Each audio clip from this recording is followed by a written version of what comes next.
All right, we're golden. Also, if you look at the title, you'll notice that tonight we're the Excretables, an MCF story. No such thing. Gross. All right, so who would like to give a recap? I ripped open a sphincter and shoved a horse through it.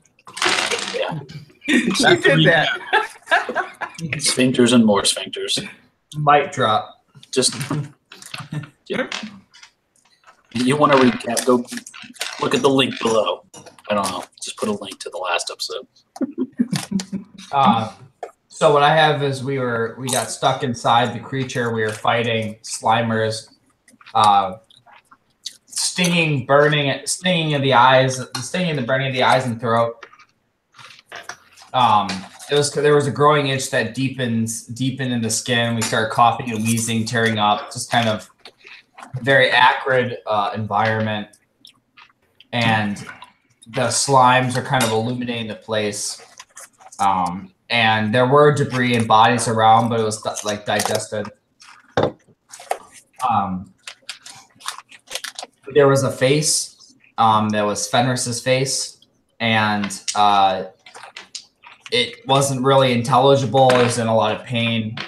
We couldn't communicate all that well with it. Him and Marthau had a moment of recognition, but there wasn't really any helping him.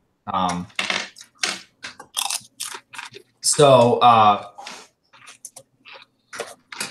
I remember that Marthau flew out, and there was a rope that Ivar came into it. So I don't know why he would want to come into this environment, but he did. Ivar climbed out into it, and then spent the whole time trying to get out of the same hole that he climbed in through. But when he climbed in, he left a rope. And that was like the one way to get out of like one of the holes, the sphincters. Marthau flew through. Tacitus climbed the rope beforehand and got lodged in there. He almost got out, but got lodged. Then Marthau flew through, knocked them both through. And then Elmorn and Ivar were stuck. And Elmorn grew large. And then Blaze was able to run up Elmorn's back with Ivar on top, and then go through the hole, the sphincter. And then Elmorn donkey punched the sphincter and broke it through. And that's that. It busted it up for he was able to like crawl through after minifying. So. I believe that's where we left. After a while, I stopped taking notes. I just ended saying we basically just spent the whole time trying to get out of the sphincter. So, and that's where we ended. And we were climbing up this long tunnel, kind of like Dante's Inferno. After the 9th layer, just kind of a long tunnel of darkness, so we kind of see the light at the end. Yeah. So. At first, as you guys are in there, it's still like this fleshy space that is pressing all around you, and you feel contractions trying to push you back down into the gullet, but you're able to fight against it and continue moving forward. Eventually, you guys are just completely bathed in darkness, where before there were some of the blood vessels were kind of red, phosphorescent, and giving off some kind of dim glow. But eventually that stops. And as you guys are in darkness, you're making your way through, and you find that the tightening kind of lessens, giving you more space to move. Eventually you become even comfortable, and then all of a sudden you walk and you're phased into you suddenly appear in this room. It's a stone room, very It's masoned, so it's not just like a cave or anything. This is like a castle room almost. With the floors being made of some kind of marble inlaid with gold and what appears to be a deep red maroon. And in the middle of the room, you notice a fire, and it's kind of a blue-green flame that dimly illuminates where you are, and you see two shadows in front of the flames. One of them, and you see them, the two shadows kind of interacting vaguely. Are they dark shadows? Like, are they black, pitch black? Are they like shades of gray? Or how strong are the shadows? I mean, it's not like they're shadow creatures or anything like that. It seems like just natural shadow from being in front of this blue-green fire, which is kind of there's kind of like this very ornate fire pit in the middle of the room. And beyond the fire, you see a couple of other figures, but from where you are, you can't see anything in great detail. But the two main figures are these kind of these two figures kind of standing, and it almost looks like there's some kind of scaffolding there as well in front of the flames.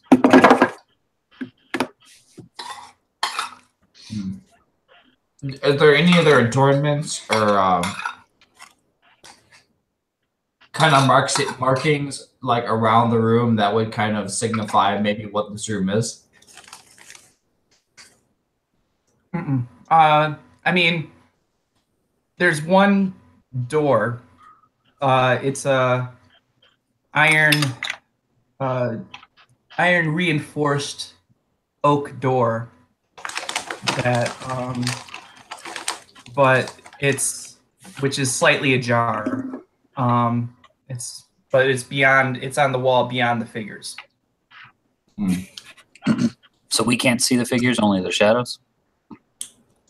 You can see the figures, but they're just wreathed in shadow just because of where they are standing in the fire. Or next to the fire. Figures? I'm sorry. Huh? Are they humanoid shaped figures? Roughly, as far as you can tell. About as tall as you would expect a normal human. So what's preventing us from actually seeing who they are? Right now, just because of your perspective, where you're standing. If you look back behind you, you just see a stone wall. There's no indication of any kind of entryway or anything. So is there enough cover to stealth closer to try to get a look at them? I mean, you could try to move silently, I guess. Well, Isn't that what stealth is? Well, what I mean is that there's nothing necessarily to hide behind. well, wait a minute. So Blaze is here. Mm-hmm. So Probably in rough shape. yes. So before I wasn't able to dismiss him because of DM reasons.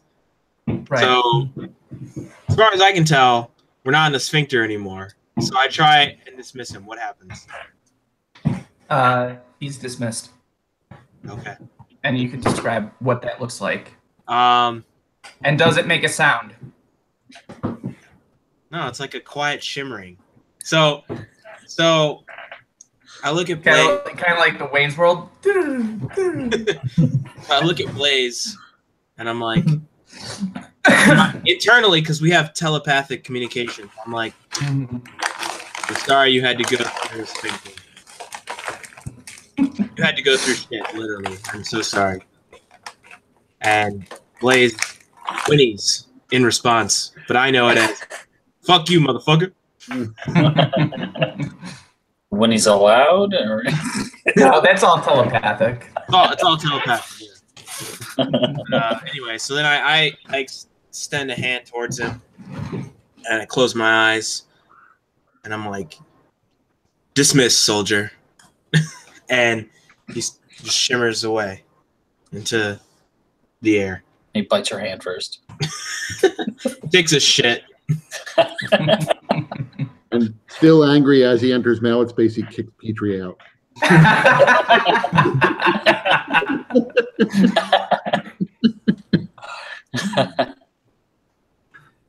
Petrie, you notice that you no longer have the sword. And whatever bond that you had with it seems to have been broken. Am I still bleeding? Yeah, but now the pain is sort of lessening. Do we notice this? Probably not, since it's all covered up, I imagine.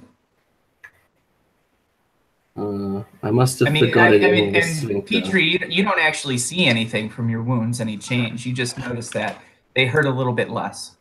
Okay, right. Okay. So my halberd's still fucked up, right? Yeah. Okay. These figures don't notice us yet, as far as we can tell. As far as you can tell. I transfer my extendo halberd gem to my other halberd. Okay.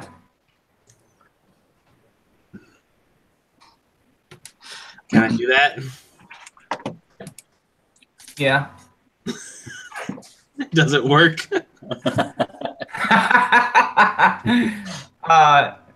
So yeah, it works. Describe how you do it and what happens. If I'm understanding what the gem is, because remember, I didn't even know that I had it.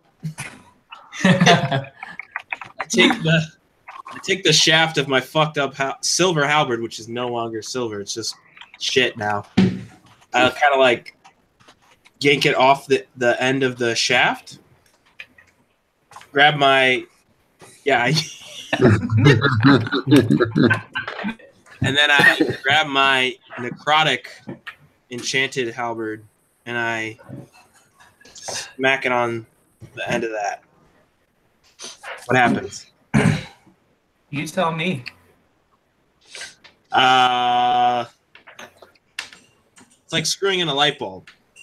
I just screw it onto the end of my shaft. Okay. And then it's fine. It just clicks and everything's great. Yeah. Okay. It's like it's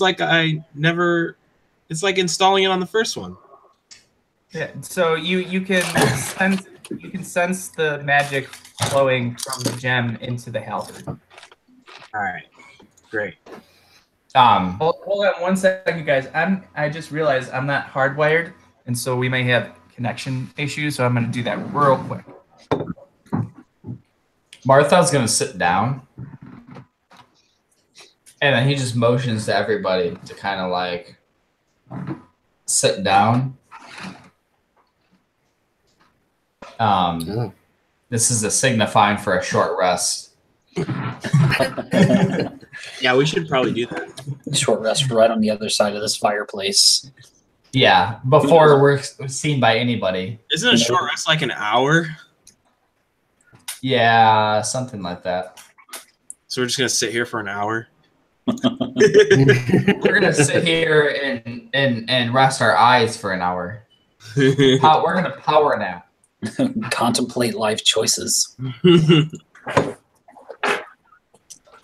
Or reflect on what did we just exit and what did we enter.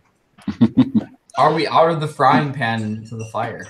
If we exit the sphincter, Literally. doesn't that make us pieces of shit? That it would.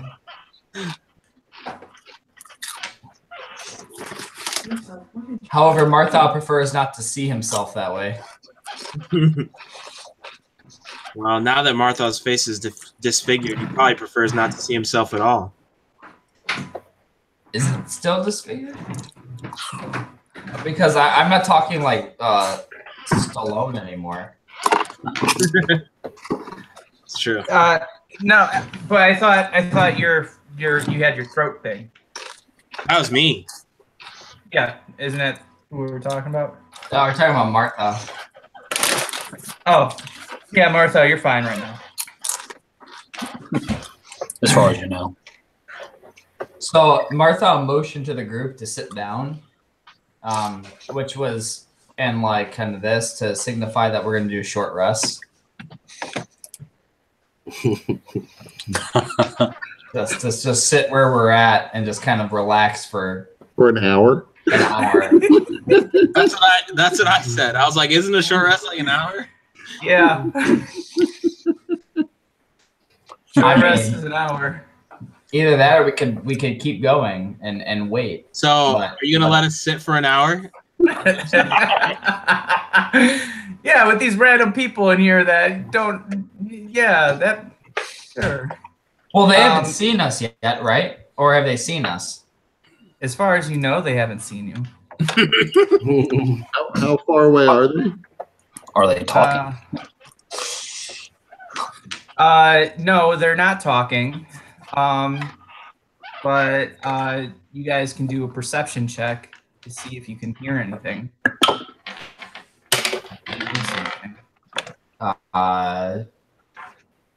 7. 11. 12. 17.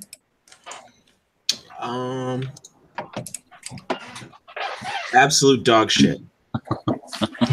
12. All right. Yeah, that's what I got. Yeah, same. Sorry. Kurt, you got the highest, so I'm gonna send you a message with what you hear.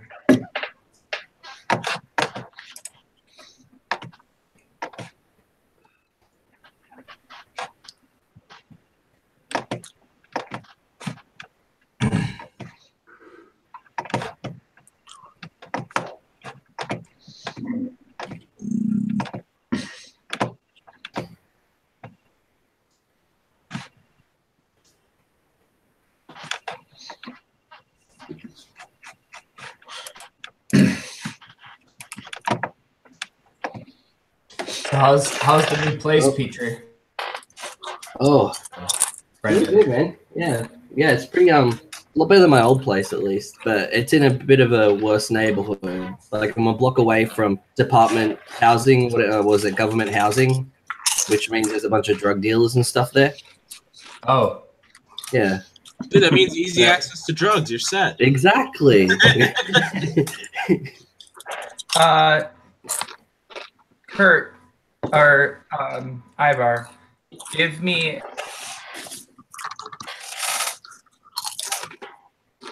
Camera went out for a second there for some reason. Give you what? Hold on, I can't hear anyone now all of a sudden. Uh-oh. Kurt, does the light behind you shimmer on purpose, or is that Yeah. an effect of the camera? No, it is a little torch light. Oh, is it like an actual torch? No, it's. I can't hear anyone. Can you guys hear me? No. Yep. We can't hear you at all. Yes.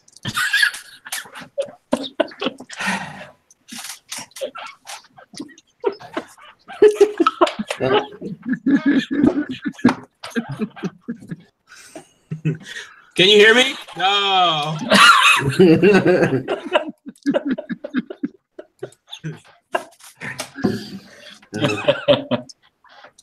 How about now? Can you hear us?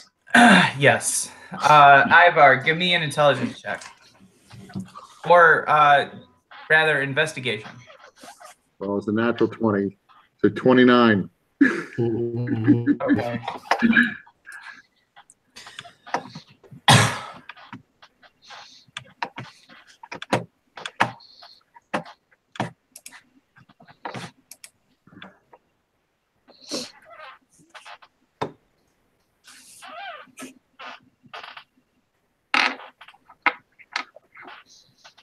So I'm going to do the international sign language for long.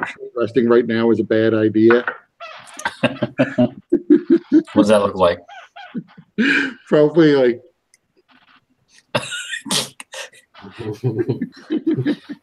What? What is it? What? oh, Use your words. yeah, I will What whisper. Oh, are we allowed to whisper now? All right, I fucked up that spelling, but It's okay. We'll only ridicule you on live streams, all. yeah, and behind my back, right? I mean, that goes without being said. I mean, only if you're not looking, or if you turn the other way.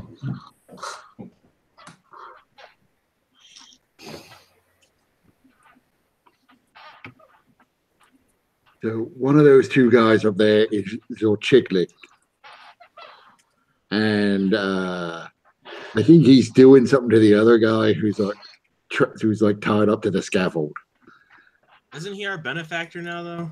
No, not really. He made us do some work for him. I know, but he like On pain of psychic damage because of his spell that forced us to. Also, it's not like he's our enemy right now. Also, Zorchiklet healed us to full and granted us permanent boons to our characters. So as far as he goes, we're still friends. Regardless of whether or not we're actually capable of fighting, we're not capable of fighting Zorchiklet. Oh, also, I don't think that was permanent. We'll see if that was permanent tomorrow.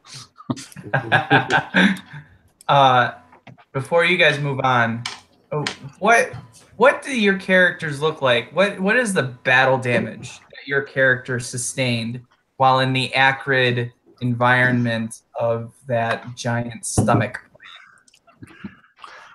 Martha's totally fine. He looks like he did before. he remains rather unfazed by all the stench and the acrid and all the other horrors that he has had bodily disfigurement from. Surprisingly, he has been able to escape it this time. Wait, doesn't Martha still have like a scar on his face though from the Halloween episode? That was on his neck. Okay. I believe. Did you end up growing your ear back? Jesus Christ, I can't hear you guys again. None of us? Can you hear me? Yeah. Yeah. No. Quick, everybody pretend like he can't hear it.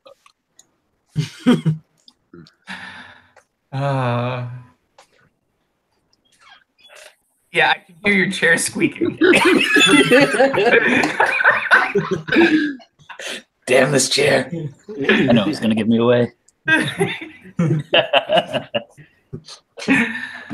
All right, so Martha has somehow managed to remain unfazed.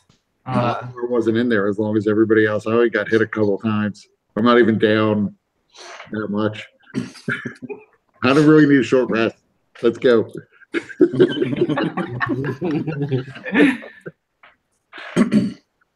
What about Tacitus? His hair is probably grayed more. Seeing as his hair was graying quickly and prematurely anyways. It's probably a lot grayer than it was before going into that thing even. And like scattered out like Doc Brown, you know? Great Scott! What about you, Elmorn? You already destroyed his halberd. Isn't that enough? What more do you want? I guess his armor's pretty fucked up right now from all the acid. There's a couple holes.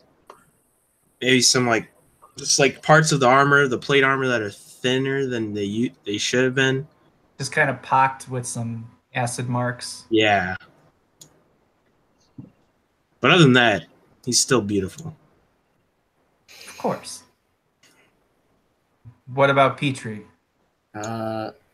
Petrie's vestments aren't legible anymore, if they exist. It looks like he's been rolling around in the acid. That's probably why he wasn't very useful, because he must have got stuck in a puddle somewhere. That sounds like Petrie. Just like he has been stuck in a puddle for the last 20 episodes or so. But yeah, he looks probably very bad for wear. He needs to definitely maintain his armor.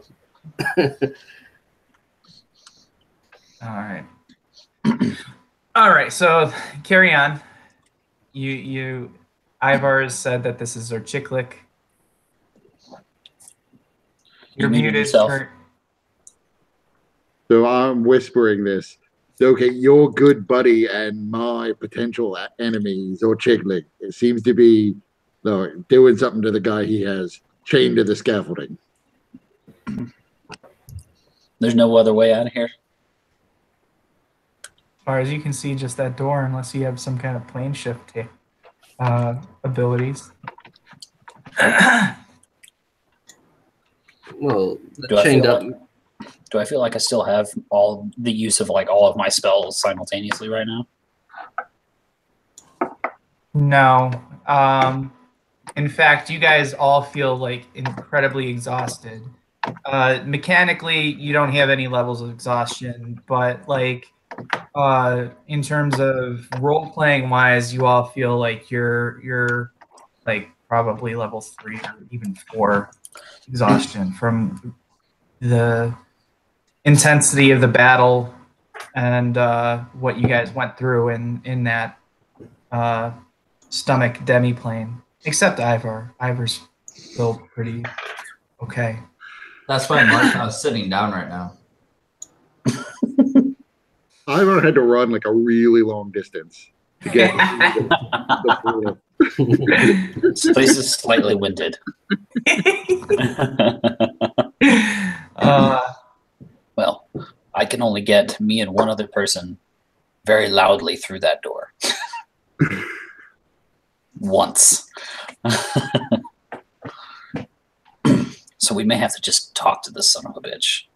Even if we manage to go through the door, and even if it were quiet, Zorchiklik is the kind of person that would know. He already knows we're here. The fact that we're sitting here doesn't mean that he doesn't notice us. Or at least I was hesitant to guess. At that moment, you all hear your own voices in your heads saying, Martha, you are very wise to come to that conclusion. That doesn't mean we have to go talk to him. We can just sit here and rest. But at that moment, you kind of all shift, and you realize that you're no longer sitting or standing behind these two figures with the flames blocking, but rather you are now on. You have this bonfire between the two of you. So you guys are on one side of this bonfire, this blue-green bonfire, while Zorchiklik and this other figure are on the other side. And you can now see clearly what he's doing. Zorchiklik, it seems to be shaving the head of this humanoid figure in front of you, who is bound up to this contraption. You notice that where the man's limbs once were are now instead looks like just stubs of gangrene. And around the man's neck, you can see a couple of weird things that look almost like leeches pulsating with the man's heartbeat. And Zorchiklik is taking great care to shave this person's head. And the person actually seems to have some kind of ceremonial makeup or painting around the face, and then the neck and the torso that's exposed. Any ceremony I'm familiar with or have read about, perhaps? Zorchiklik, none of you have ever known about or encountered what Zorchiklik is. As far as you can tell, he is a unique creature that is completely alien to anything that you have known or read about.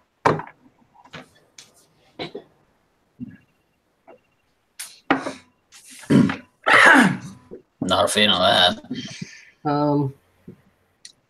It looks like you're a great healer, Zorchiklik. I am not healing this man. He is being prepared. And you hear this in your voice, which is really weird, and it's in your head. Oh. Do we see Zorchiklik like for his true form? Is he still like this kind of ambiguous shadow? No, you see him clearly in the light now.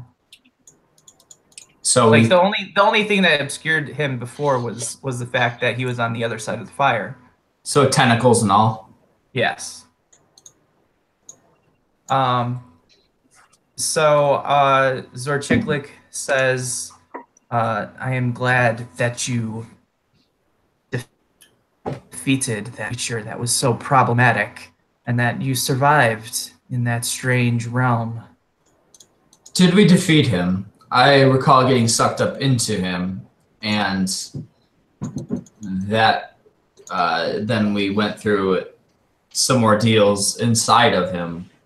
But is he no longer within Grey Wall? That creature is no longer a threat, although that demi-plane that you came from still exists. It seems to be linked to that creature that you see. Demi-plane? Do you know any? Yes. What do you know about this demi-plane? Not much. From the brief examinations that I could do from here, it seems that it is meant to break down whatever is inside of it in order to be used as raw materials for some other purpose. I cannot ascertain what that purpose might be, but in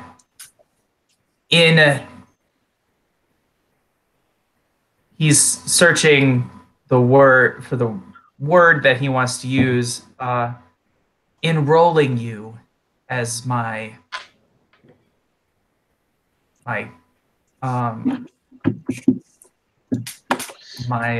armsman against the creature. I read all of your thoughts. Interestingly, each of you seems to be a bit stronger than the average person. It actually took me a few seconds to completely understand your experiences. Normally, it's much more quickly than that. And then he goes on to say, if he's continuing to like read our minds, he's probably hearing me think, well, that's the first thing I'm going to learn how to fucking block right now. You kind of hear yourself giggle in your head. Really strange experience as you're all hearing your own thoughts speaking to you. And Zorchiklik is kind of continuing to shave this person very carefully and very meticulously with great attention to detail, as if he doesn't even notice your presence. But clearly, mentally, he is attuned to each of you. And he says, I understood that you had no role in the assassination of my Baron once that happened, but still, you were the only ones I knew capable of dealing with that threat at the moment. What has happened to this threat? You said it is no longer a threat, but where does it reside? Is it in this plane? The creature is no longer a threat. I don't have time to get into the metaphysics of dimensional travel and the creation of demiplanes, but it is not something that is contained upon this world, but rather next to it. I see. A thin veil separates it from us. This creature was one gateway to it. How does one traverse through this thin veil to this demiplane? As I believe we have encountered this before. As you very well know from reading all our thoughts and experiences in a couple seconds. With this particular demiplane, it seems to be linked to individual creatures that devour these, that devour everything within their path. As far as I can tell, you are the only creatures to have found a way out. It wasn't that hard, really. Then you are quite humble in your talents and abilities compared to the average citizen of this Corvair. So, I'm the most humblest person you will ever meet.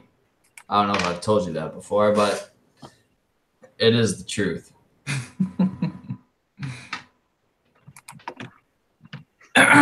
so Petrie's been thinking really hard, and he says, so if you're not a healer, what pagan magic are you using? This is not magic. This is the power of the mind. It is something that is quite unfamiliar to those on this continent, although there are people abroad that have practiced such arts. And then he goes on to say, kind of ignoring the rest of Petrie's question, that as I read your mind, I saw what you refer to the angel-faced creature, the Delkir,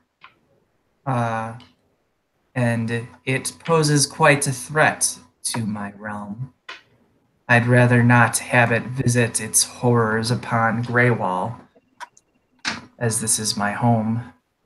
And so I have made arrangements for you to travel to Mordane's realm. Oh, the Flesh Reaver. Indeed. Are you coming? No, I have business to attend to here. I thought that was usually Marthal's question. I have also prepared a type of talisman for you.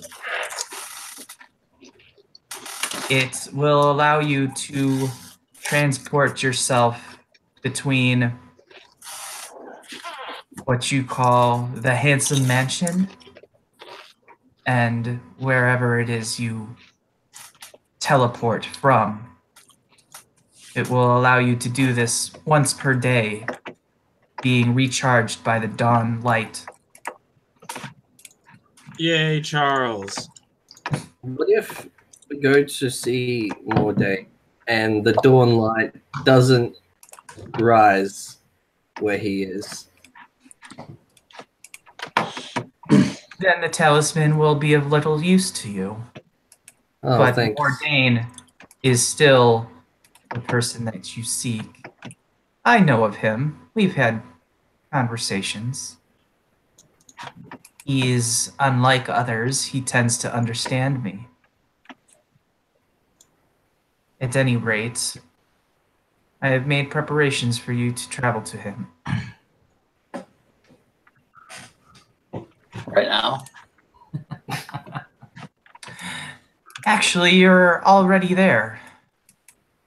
Huh? Already, I didn't get a chance to freshen up. I was going. Go ahead. I was going to bless that poor man's soul. There is no reason that you cannot do that from your distance. But this is all a construct within your mind. I am projecting it to you. And then you notice after he's finished shaving the man, and he comes up behind him, the tentacles slowly wreathing around his skull, and then two of the tentacles pierce into his eyeballs. You see the guy groan, unable to get more than that out in his weakened condition. And then the tentacles actually grasp the head and rip the top of the skull from the man's head, which Zorchiklik then takes from his tentacles with his hand and just drops it into the fire, which causes a sudden burst of flame, and the man, his brain exposed to the air. Zorchiklik uses his tentacles to pierce into the brain and begin removing chunks of it, in putting it into his mouth. Martha seems unusually kind of excited. In a past life.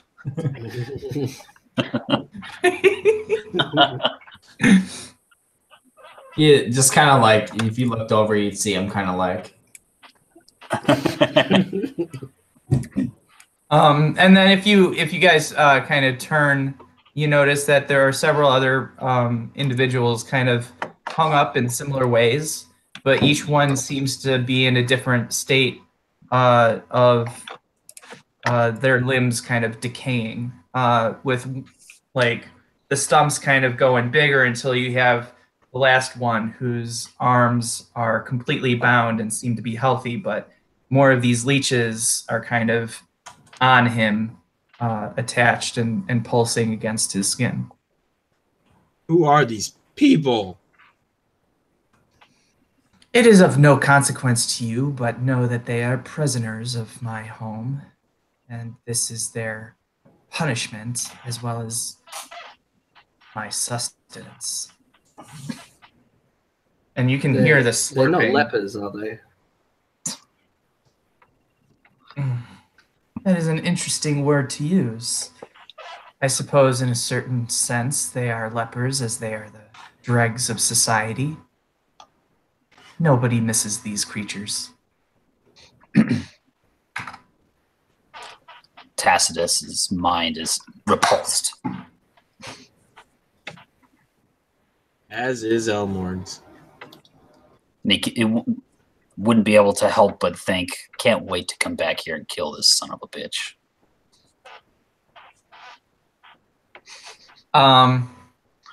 More you hear your own thoughts chuckle again. I'm used to it by now. Yeah, maybe. I learn quickly. I chuckle at myself all the time.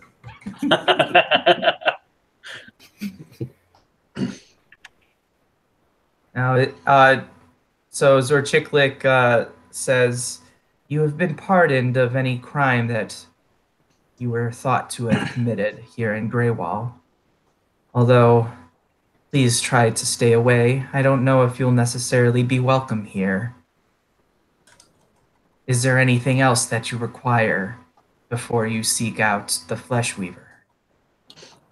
I do have a quick inquiry. If we didn't kill the Baron, but do you know who did?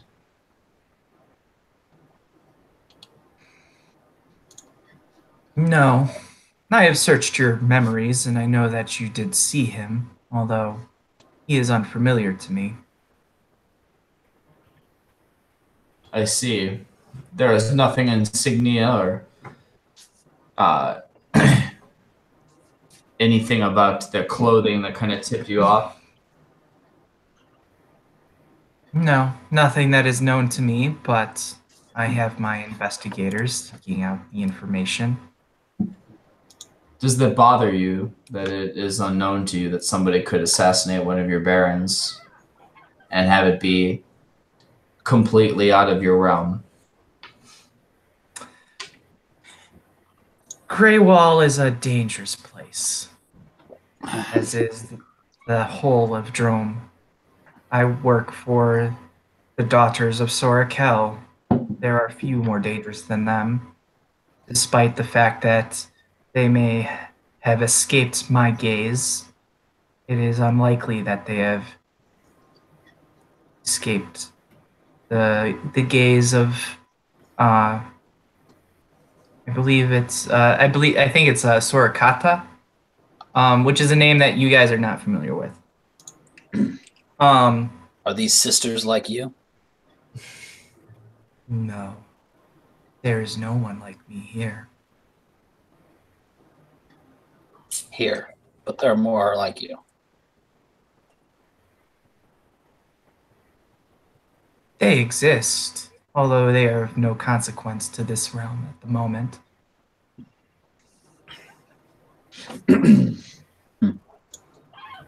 All right, one more thing. We need a good night's rest and a nice bed with agreeable women.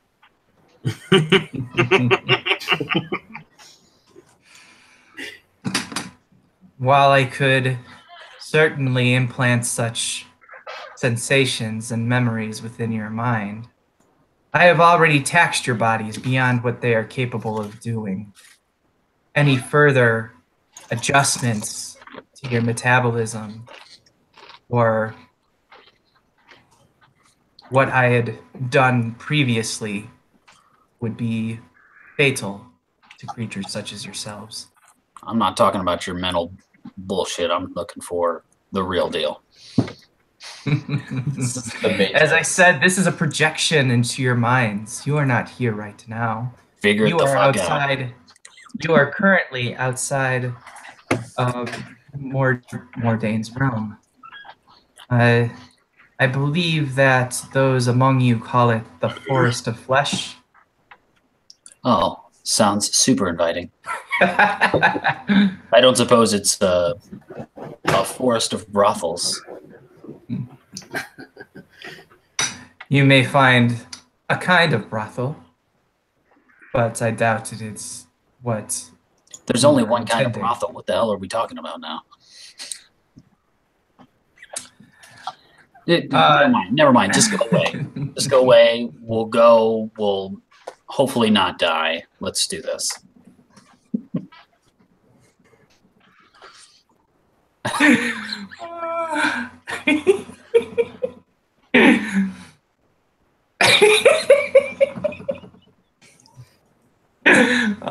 Morgoth, the fresh maker.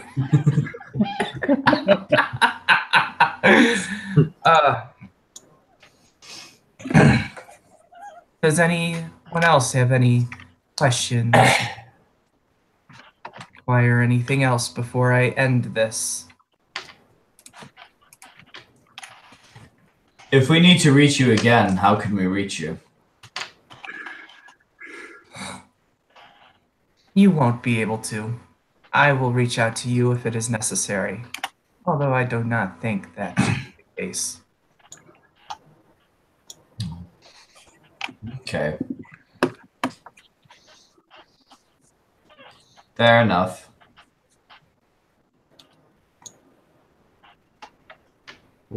I think we're good.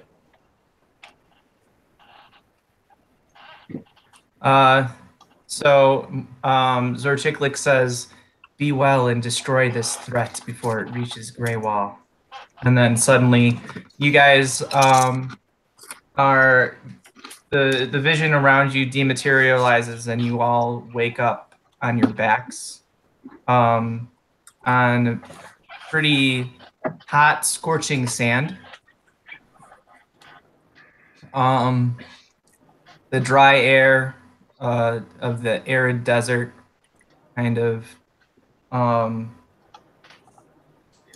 blowing over your skin in the wind, and the sun up high in the sky, probably around just after noon.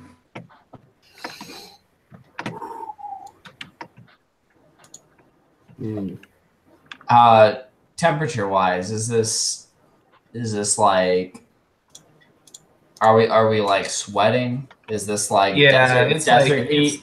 it's like 90s right now. So what do we see around us again? So it's a lot of desert, a lot of dunes. Who has knowledge nature?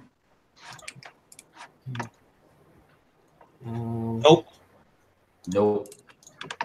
Just my innate intelligence. Oh, I No one have nature. Yeah. Okay. All right. So, Petrie, you know that much of Drome is desert, and that it is kind of barren as a wasteland, which is why, likely why the 5 nations were so content to allow the monsters to live here rather than other places that might have been rich in resources. So, other than desert, what can we see around us? So probably about a mile or 2 to the north, you see kind of a shimmering in the air and what seems to be an area of foliage. Almost like what you would imagine with a true kind of oasis in the desert. Well,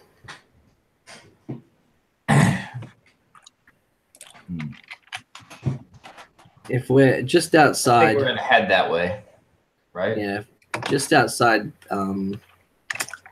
Mordane's place, that's most likely his place. That would be a good conclusion to draw. A reasonable conclusion. Do we know of any monsters which could like jump us while just being here? You know that Drome is full of Minotaur, gnolls. Petrie, you know that werewolves are said to roam within Drome. Harpies, Medusa. This is a literal land of monsters. So I heard herpes. Yeah, I did hear herpes. yeah, I mean, you definitely don't want harpy herpes.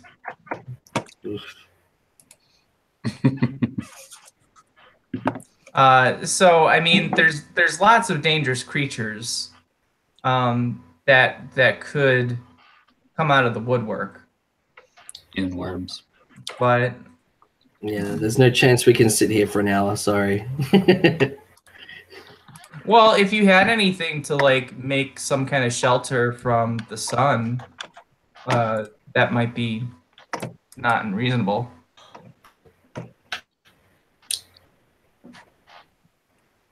I don't think so. It might be easier if we just headed. It might be easier if we just headed to the oasis.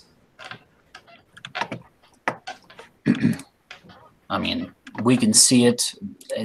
There's no like trees or anything like that, right? Just No, it is. Same. It's like a forest almost. Oh. Like a patch of forest in this big desert. no. I mean, where we are though. Yeah, there's nothing around you. Hmm. It's all sand and sand dunes. I mean, we could probably see around us for a while, right? Yeah. I mean, we might be able to just take a quick rest here. I know I could fucking use it. Do we have any reason to believe that Mervin, the pant sniffer, is going to be hostile?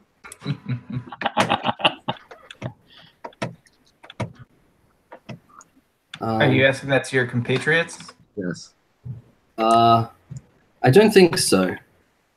He seemed to just want to question us last time he entered our forts. Does He I wanted feel to like meet us.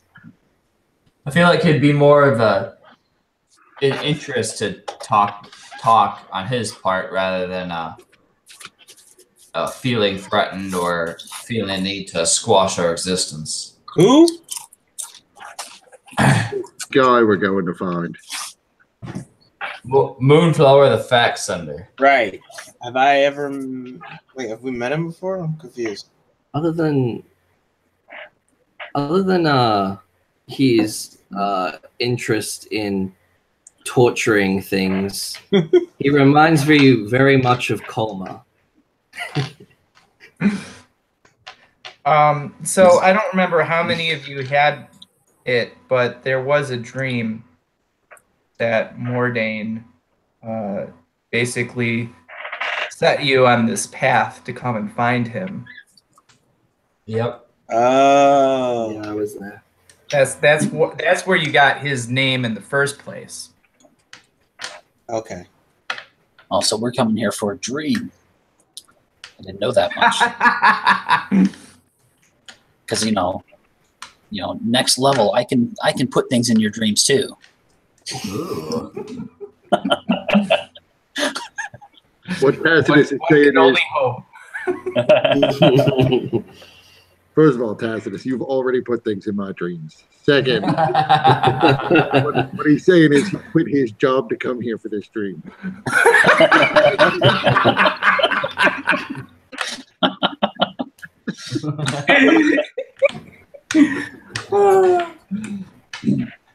Like most people who follow their dreams, they have to quit their current jobs to do so. I just take my quarterstaff and like jab it into the sand and sit down next to it. I need a breather.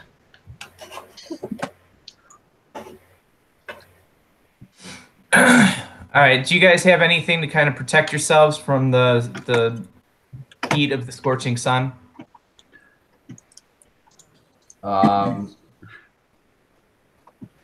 Some sort of parasol hat has to be invented. But for now, I'll just put my weather sensing hat on. I have the map of Zendrick, so maybe I could put the map over my head to try to block out some of the light. I think I make like a turban out of the rest of my vestments. Yeah, I mean, I got a spare set of common clothes. Let's do the same sort of thing. Wrap my head. Yeah, that's all I have too. I'm sure you don't need the whole shirt. Can you spare half the shirt? This I don't know if this paper will do a whole lot. Does anybody have the survival skill? Yeah. No, dang it, not on this character. I do. Anybody else trained in survival? No. Nope. I'm all ready to summon the horse so we can like eat it.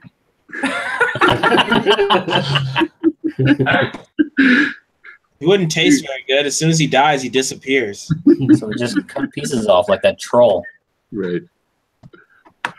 We're like 1 hour into this, and Ivar's thinking about cannibalism. Have you guys ever read the book Critical Failures? No. So Yeah. there's this so it's basically these people that play D&D. Well, it's called Creatures in Caverns. But they play this game and they get sucked into the game world. And one of them, Julian, is a sorcerer, and his signature spell is horse, and he just summons horses for everything except to ride them. And all of them die horrible deaths. There used to be like monster summoning 1. You could summon a horse. We used to summon horses all the time. It's like, oh, there might be traps in that hallway. Send a horse. Don't send a horse to do a man's job.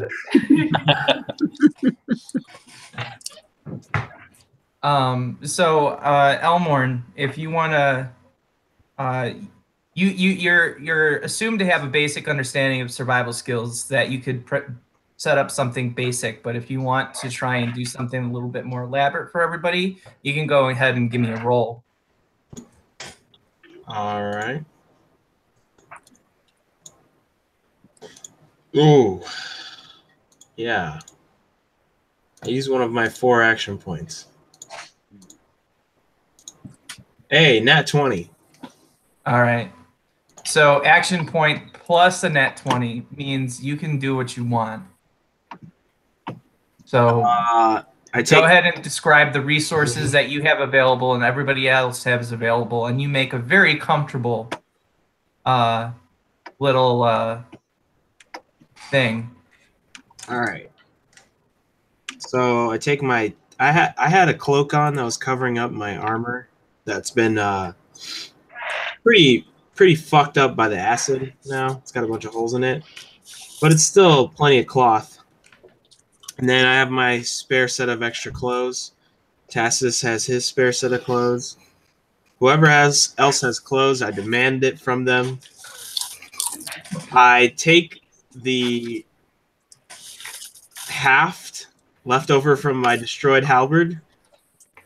I stick that in the ground, and then Tacitus, he took his little quarterstaff or whatever. I grab that too. I make like a little makeshift like wall tent thing, tied together with rope that I have, and basically have like this little wall that we can kind of sit behind to shield us from the sun and wind and sand. Okay. So whatever it is that Elmorn has created gives you guys pretty sufficient protection from the weather. So how long are you planning on resting? Minimum amount of time it takes to use hit dice.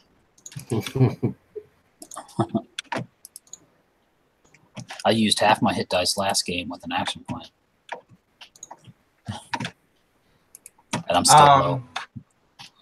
Also, Elmorn, I'm going to send you a message since you got that nat 20. Sweet.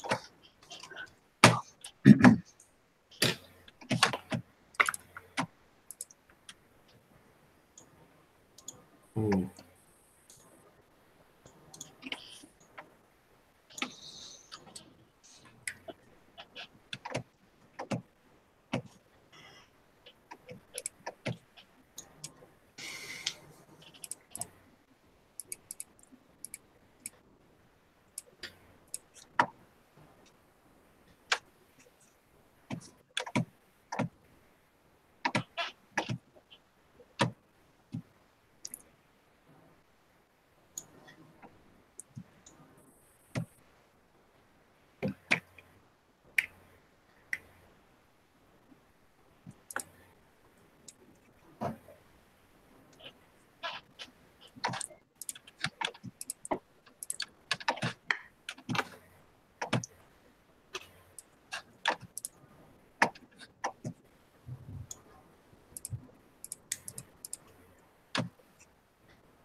Guys, we should rest here as long as we can. Possibly about 8 hours.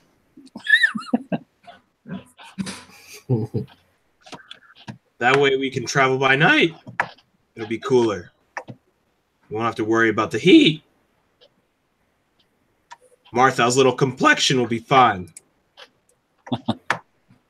This sounds like a wonderful idea. Yes. The sun is dreadfully hot and I'm dreadfully tired.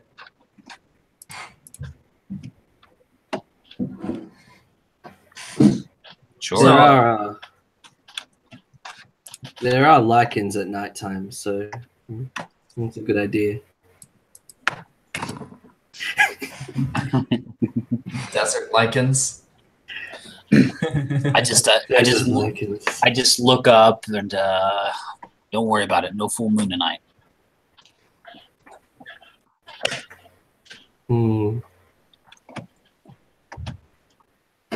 8 hours. All right, 8 hours. I know. I'm sending you another message. All right. There are definitely lichens tonight. It's the lichen full. It's the lichen blood moon. It's the lichen reckoning.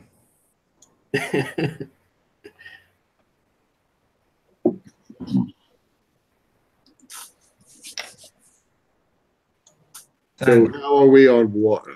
Because I've got one water skin. Same. That's it. What were you saying about the lichen moons, Peachy? Yes. Yeah, the blood moon. It's There will coming. actually be several full moons tonight. They will light the way for us in the dark. Boy. That's not what. Come on, man. Everyone got their silver weapons. We're all good. Yep, sure do. I hold up Excellent. my. Well, I don't. I just point to the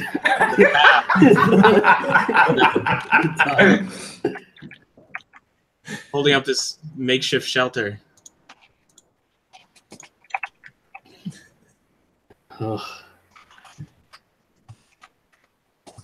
Peachtree's getting all he's getting too excited to go to sleep at the moment. A lot of Martha. Martha is just gonna plop down and he's out. Like maybe he's got sand in his ears, but he's exhausted enough to deal with it. This shade is kind of cool.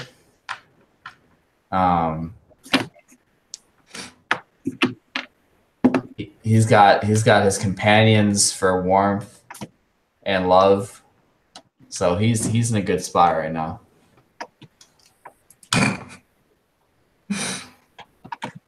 Are you guys doing anything in terms of watch or anything? Probably should. Yeah. But again, pretty much like was it so Chicklick? If Mordain wants to know where we are, he'll know. So the only thing we're going to keep watch for is lichens, and that's a good thing. So how many hours until it's dark? How many hours till dark? Yeah. Oh, master of nature. 8. I should know that. I have the keen mind.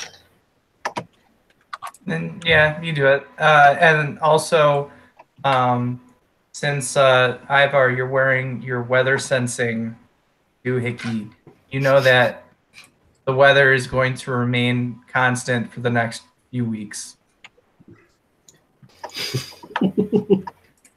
Well, if any part of the last watch is going to be at night, I might as well take it because I'm the only one of us who can see in the dark.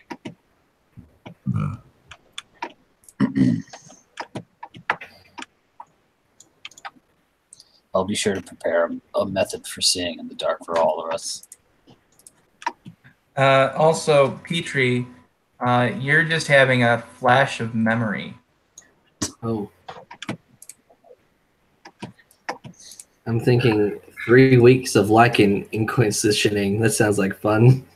I just picture a sink smoke curling up out of his ears.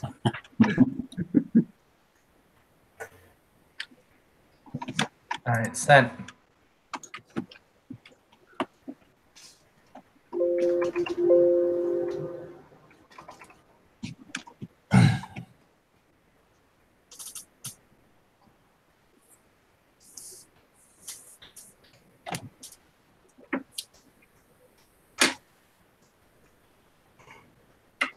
Huh. Huh.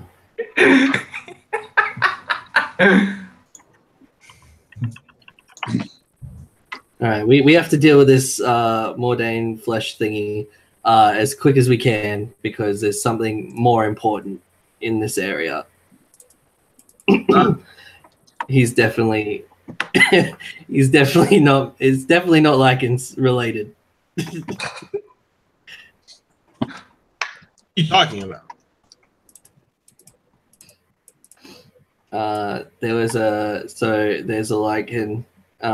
There's the Silver Purge, which are they're my homeboys, you know, and they found some werewolves south of I'm guessing here because we're in Undair.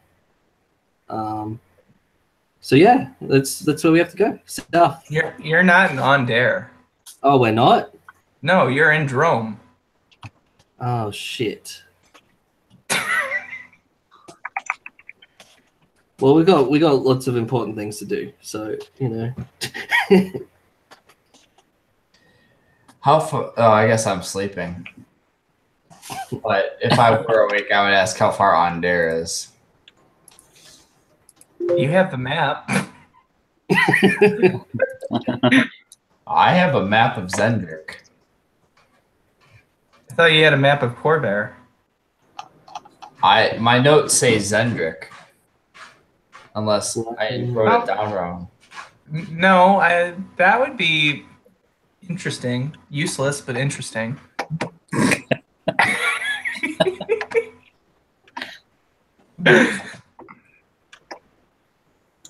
I'll bring up a map of Corvair because you guys should have general geographical understanding.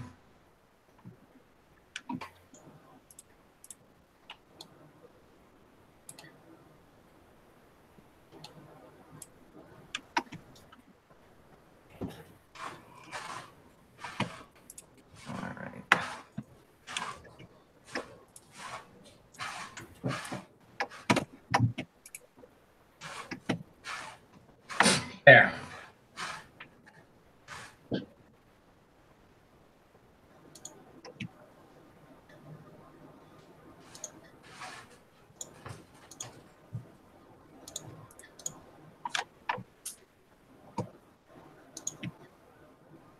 Oh, I'm sorry, that wasn't very helpful.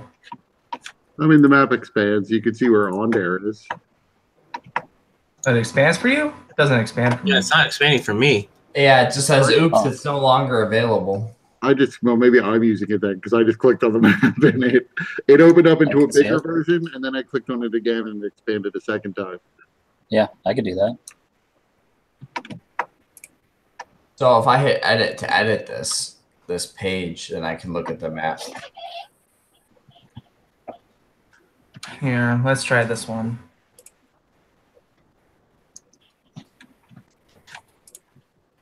Okay, the second time I tried it, it said, oops, it's not available.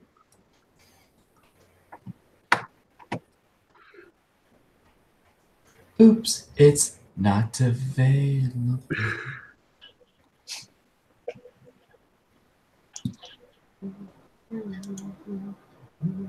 Did the second one work for you guys?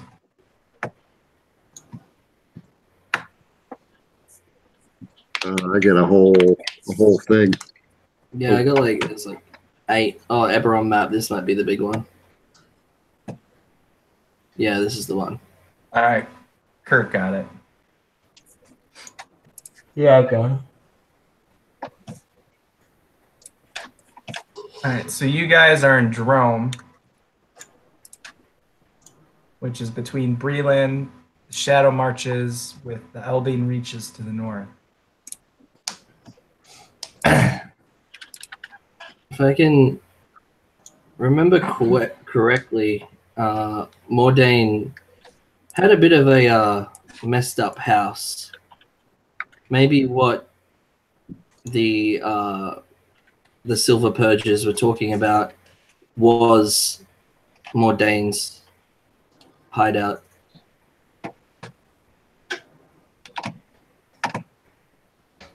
Those stories, by the way, Petrie, are pretty long ago. They're like more than 100 years old, those accounts.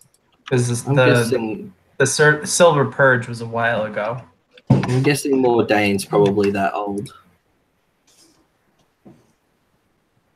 If he's a guy who plays with dead people, I'm pretty sure he's gonna learn immortality pretty quickly. He is old. We learned that he was that old at the Tower of the 12. Because he was expelled like 100 years ago or something. So actually, Kurt, you would have access to this bit of knowledge, or Ivor would. So I'm going to send you this.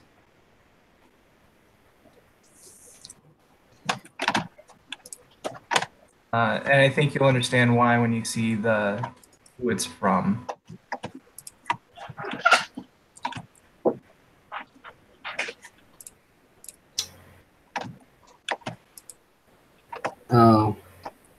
Also another bit of knowledge. Now, if that doesn't say Mordain, I don't know what does. All right, sent.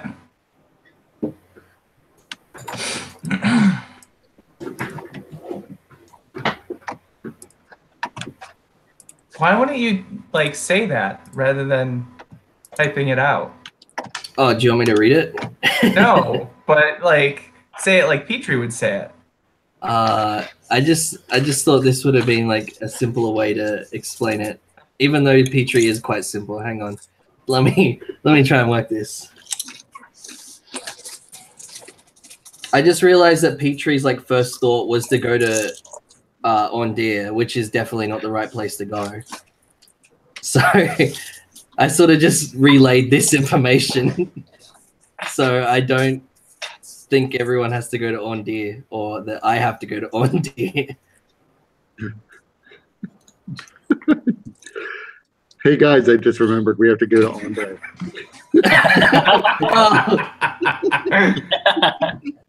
Martha's kind of like stirring, and he's just on there, and he shudders.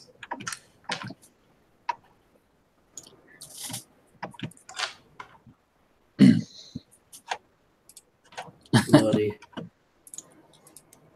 What do we really know about this guy? The only thing I've ever heard about Mordain is that they tried to kill him when they exiled him. Exile was, I'm guessing, the last possible resort that they had, because they tried to drown him in acid and then burn him at the stake, and then drown him in water and then dismember him. And after each attempt, he just rose up and his body stitched back together.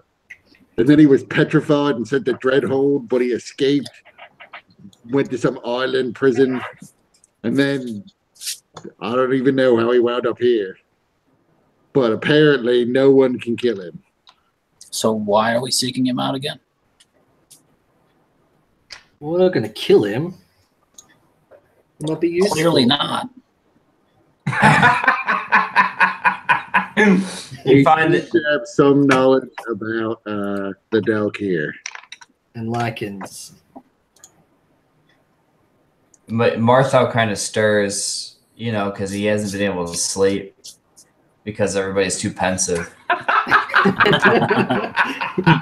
And because we're searching for Mordain, because Mordain is the one who knows the most about the Dalkir.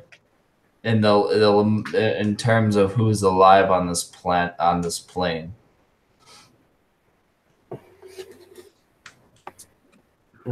Pretty sure his papers, which he wrote as well, were on the Dalkir. Yes. He is has the most expertise in this field. So that is why we seek him. There's so many spells I need to know right now.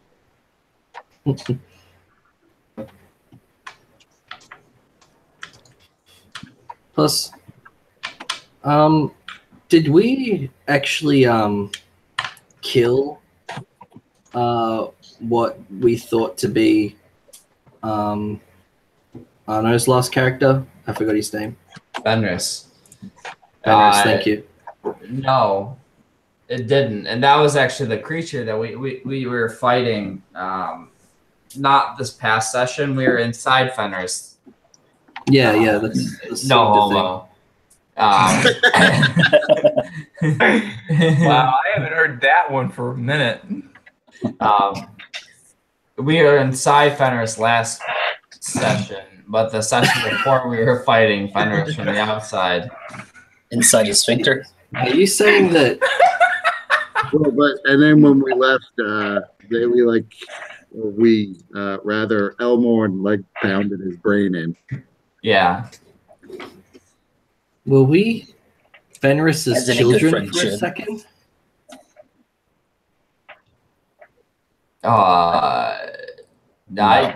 No. He didn't birth us. He shit us out. Yes. Oh. He dropped his kids onto the pool. It was an equally unpleasant experience, I'm sure. Especially since I was clawing my way out with my daggers.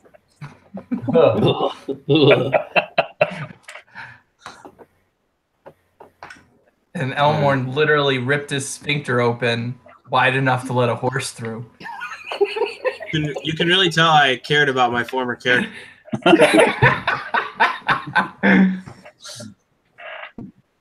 Didn't want anything bad to happen to him.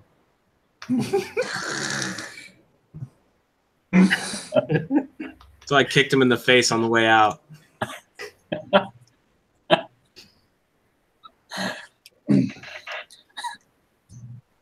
Well, I'm gonna pass out now then. Wake me up when it's my turn to watch. I'm sorry. I know we're in Drome. Which part of Drome are we in? I'm looking at the map. You're not sure which part of Drome you're in, because you seem to. I mean, best guess is that Zorchiklik somehow psionically manipulated where you exited from the demiplane to be outside of the of Mordane's realm, or what he called Mordane's realm. So you're not really sure where in Drome that is, but you know it's not. It's likely not near Greywall. Okay. You guys also have that charm, which, Martha, you find it on your person, that will allow you to teleport back to the Handsome Mansion and back once per day. Wait, back now? Is it back from wherever I teleported, or back to where the group's Yeah, at? so it creates like a psionic link between where you are and where the Handsome Mansion is, and allows for teleportation there and then a return. Gotcha. So theoretically, you guys, if you wanted to, you could just go peace out and walk away from this whole thing. Yeah, I want to meet Mordain, but it's probably a good idea to rest first. And we don't like if we can choose to rest in a bed or a desert. I think I'd choose the bed. Given that, that's a great idea, Petrie. If we can rest in the comfort of the Handsome Mansion, we might as well. But all of Anno's or Elmorn's work. I'm very upset about this. Elmorn, would you rather sleep in the desert or in the Handsome Mansion? Go on without me. Stay with my clothes. I know. You can use the you can use that tarp thing to look after the dog, you know? A dog from out the front. A dog? Yeah, a big dog. Oh, the bullet? Yeah. That can be like his kennel. You can make him one of them. No, I'd go back with them. Yeah, I agree. Let's go back to the Handsome Mansion. So where's that at? That's back in Karnath. That's We right. also were letting somebody stay at the Handsome Mansion. Yeah, we didn't kick them out. Although they were probably killed by the zombie bullet we didn't tell them about.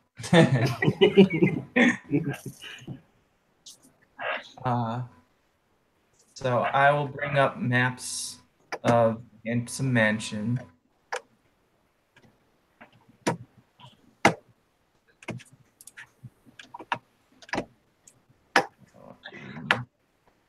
think it's here. Is that Sphinx still here? The what? The Sphinx? What was his name? Babushka. Yeah. Oh, you I want to hear his accent again, so I'll go talk to him. You mean Baba? Yeah, Baba. Baba Ganoush. Baba dog. Trying to get the map up. It's on Roll20, I think.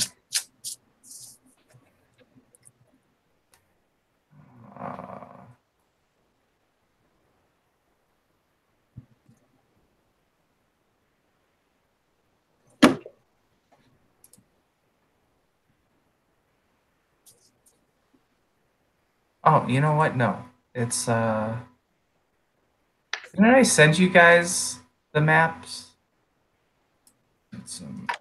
Yeah, it's somewhere. I remember seeing a floor plan at one stage.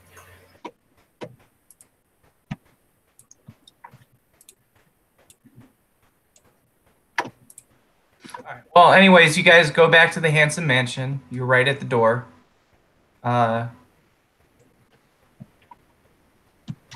And can enter whenever. Yeah, just walk in.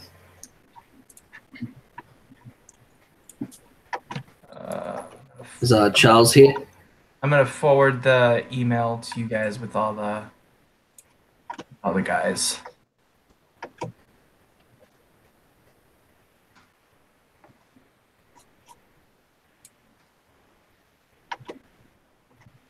If I were you guys, I'd find it a little creepy that Zorchiclet knows exactly where you live. All right, I sent you guys an email with all the attachments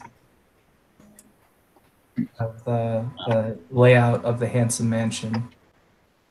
If we had a year, I could make it immune to his scrying and teleportation. But I need a year. And if magic and psionics are the same.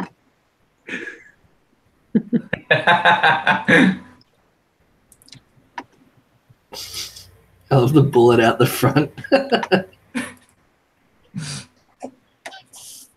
And there's 4 grave sites, that's right.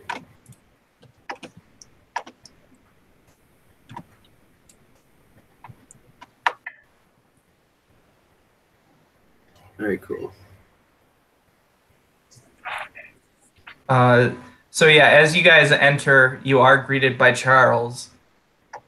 And he says, "Oh, it has been so long since I've seen any of you." And he immediately runs up and hugs Martha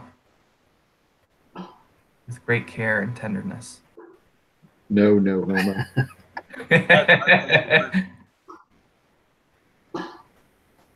What'd you say? I said, too bad Martha's away. Yeah. He's missing his tender moment. We'll recap it for him. Yeah. So Petrie puts all the sand onto the floor, which was all over his body, and then starts stripping on the way to his room. Just leaving his clothes like as a line.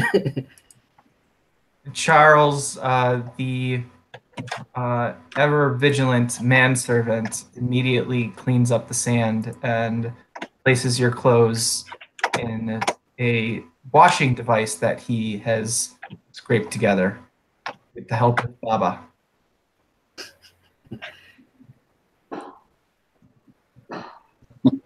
Baba, any kobolds been around recently? Yet there have been no kobolds.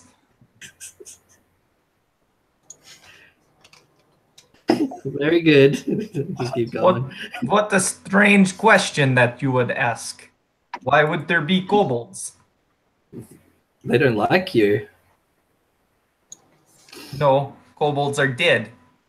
Dead kobolds are good kobolds. I don't think Okay. kobolds like anybody. Da is true. Where are you from exactly? I am from places. It does not matter. Not Who sure. are you? And who are you? I am not familiar with you. Old friend of Elmorn. Elmorn, is this true? Very. Very. Well, then you are welcome in this place. Of course he's welcome. This is my place. This is our place. Do not, You just had this tender moment with him. Now you're yelling at him. Oh, no. That's Baba. Baba is different. Okay. Yeah, Baba's the Sphinx thing. Charles hugged you very tenderly. and I hugged him tenderly back. And then Petrie started putting sand everywhere and shedding his clothes. So Charles then immediately, as the ever-vigilant manservant, began cleaning after Petrie.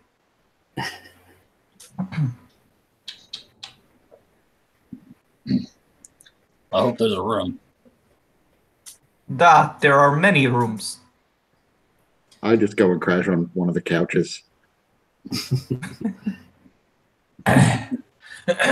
Martha was going to go to his room and fall asleep in his bed. Charles calls after you. Shall I prepare supper? I think I shall go to bed without supper tonight. I'm barely standing as is. However, I could do with a spot of breakfast in the morning. Very good, sir. I'll eat.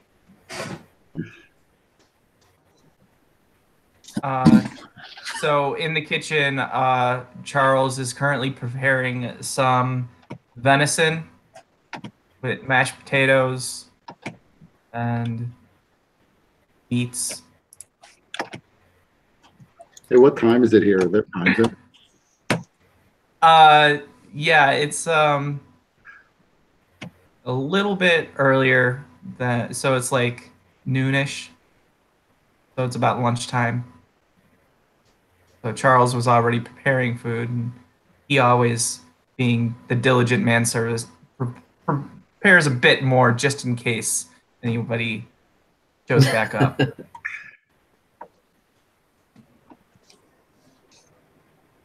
So I will, for the first time in a while, actually strip off my armor, pile it up. How bad does it smell, Ivor? Well, it's leather, and it's been on through many mutations and other problems. And now, most recently, in the desert. I would imagine Charles is going to power wash you. And your armor. And then, I'm not bathing or anything. My sweaty little body is just going right on top of your couch. Charles nearly screams. No!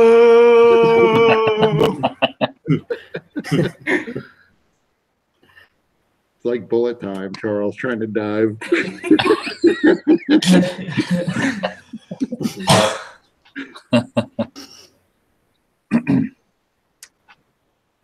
So, is there anything anybody wants to do while here other than take a long rest? And another thing to consider, this is, I mean, as far as you guys can tell, you don't know if there's any time period that you need to rush to do this. And Zorchiklik didn't say that there was any time limit that you needed to return to the spot from whence you came. So you guys have some downtime potentially if you want to do things, which is something that I don't think you guys have had in quite a while. Not since, well, probably not since the when you guys stopped that giant thing from emerging from Lake Dark. Oh wow, yeah, ages ago. Well, we had downtime at the Tower of the 12. A little bit, yeah. We were just kind of wandering the tower, trying to figure out. Have to hang out with Skullbur. All I know is his couple days here of being in constant danger. Tacitus is probably going to ritually cast alarm on his whatever room he's sleeping in. Unlock the door. So how long do we want to spend here? Ivar's essentially ready to go whenever people want to go, but if there's a couple of days. Like he'll probably claim a room if he's going to be here for a couple of days rather than a night. Depends on what we want to do. Martha's already asleep. No. I'd like. For now, then I'll just start him. Let me see how many. I think there is at least one guest room, and Colmar's room is unoccupied right now. So Charles can either show you to Colmar's room, which is actually just the little closet next to the kitchen, because that's all Colmar wanted.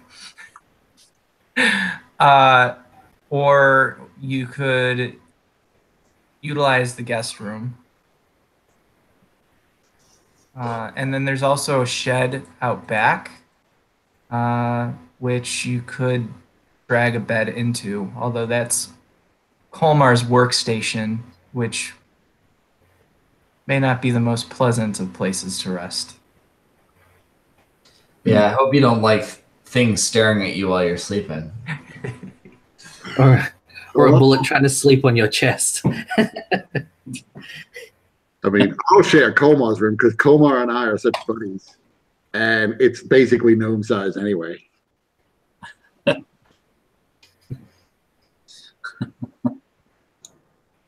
So I'm fine with the guest room. it looks like in terms of unclaimed rooms, let's see. There's one upstairs that's unclaimed, and then the one downstairs is Charles's room, which he's fine with sharing with anybody who wants it, or he's also fine because he's such a good manservant. He's fine with taking Colmar's room while somebody else takes his room as a guest room.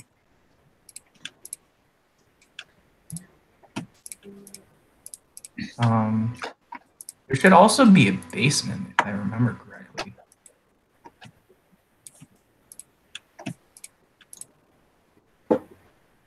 These couches don't look terribly different than my couches. Oh yeah, there's a basement, and in the basement there's that portal to that place where you guys killed all the kobolds. It's still open? Yeah. There's like a hole in the building filled with food. And that is open because remember the reason that Baba is kind of haunting this place, because for those of you that don't know, Baba is the ghost of a sphinx, because some of the materials that were made, that the Handsome Mansion was made with, were materials that had a special resonance to Baba's corpse. So you poltergeisted yourself? Yeah. and so Baba demanded that they kill the kobolds that killed him and took his kind of residents, and now you guys are stuck with Baba. This is brilliant. I'm going to put it in my game.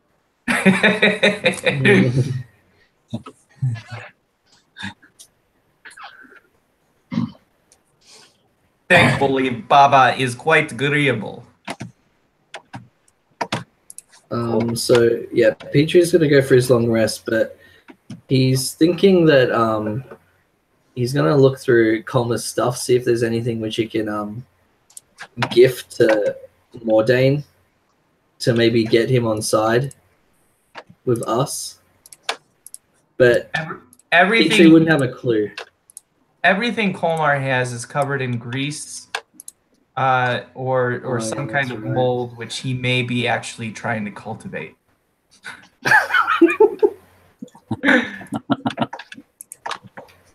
Also, like, oh wait, no, never mind. So he's some sort of wizard. Your friend of yours? Yes, he's definitely a wizard, and definitely not a necromancer. Because if he was a necromancer, that'd be very naughty. You very naughty. Well, I mean, if there's time tomorrow, I'll look at his setup, see if I can find anything that could be of use for us. There is a library and a weapons room. We're an arm fighting room. Yeah, there's a weapon training room, but then there's also a room specially made for magical research, which is also in the basement, but it's kind of self-contained within the tower. Sounds like a nice place to be.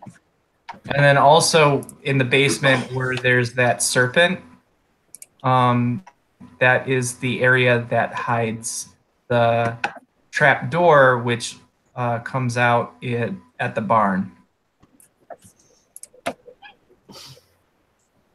So that in case you guys ever needed to leave without being noticed, there's that. You know, because somebody finds out there's a necromancer living here or something. Well, Karnath is necromancy is practiced pretty openly because of how much it helped Karnath in the last war. Karnath would not have been able to sustain the losses that they had without the use of necromancy. Yeah, Petrie's just anti-necromancy because of the silver flame.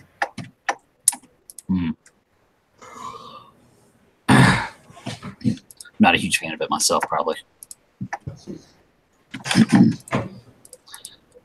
Yeah, Sirens probably didn't look too fondly on necromancy. Yeah. We like life. Especially since they built the Warforged. I see necromancy being like the equivalent of like a social issue in Iran.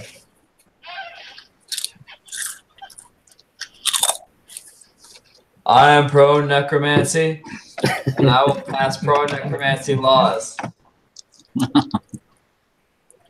All right, so you guys get a long rest in. What else do you want to do? Do you guys have an idea of how long you want to stay, or what is the time look like that you guys spend here at the Handsome Mansion, or what is it that you're trying to do or would like to do? I want to hear Martha's thoughts on giving every teacher a zombie. You want to hear Martha? What? I said I want to hear your thoughts on giving every teacher a zombie.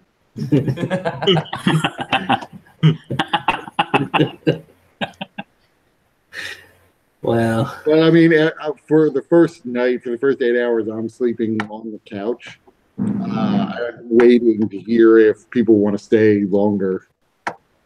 Then I'll see if I can find something to do.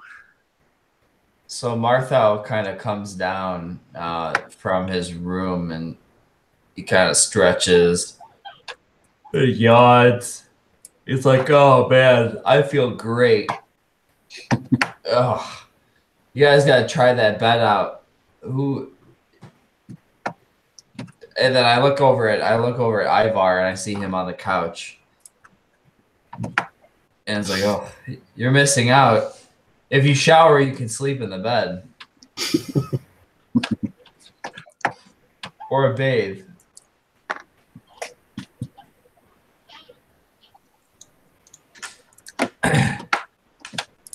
So there's really not a whole lot to do around here unless we'd like to, bless you.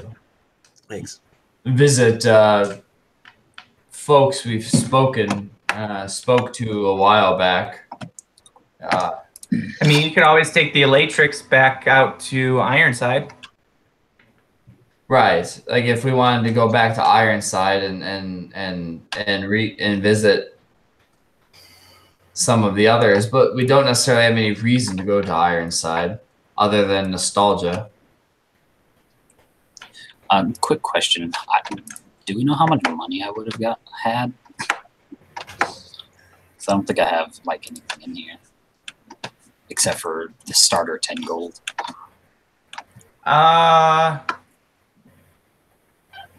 Roll a d6. 6. All right, so you have banknotes worth 100 gold pieces, or 600 gold pieces. I'm sorry. I'll take it. Checking out these floor plans, I don't see a bathroom or a bath. Oh, there is one. I put it in there. Let me see. Where is that?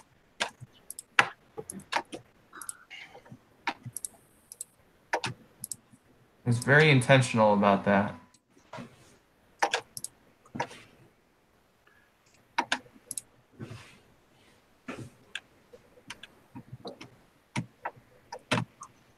I see a llama mat.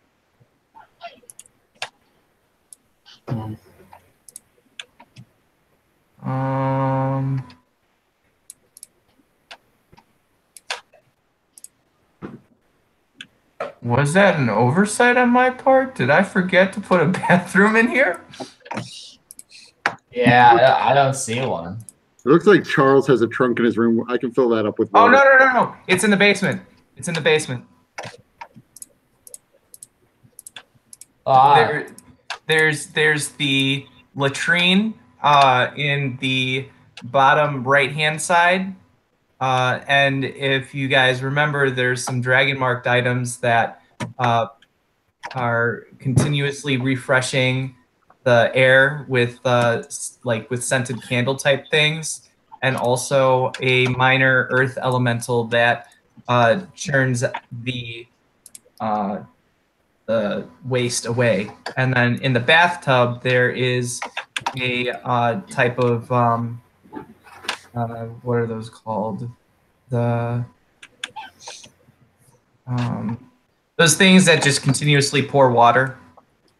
And there's minor magics that can warm the tub. And then there's also the mirror in there. So it's like a decanter or something? Yeah, a decanter of endless water. Yeah. Well, then I'm just firing up the hot tub. I'll sleep in there.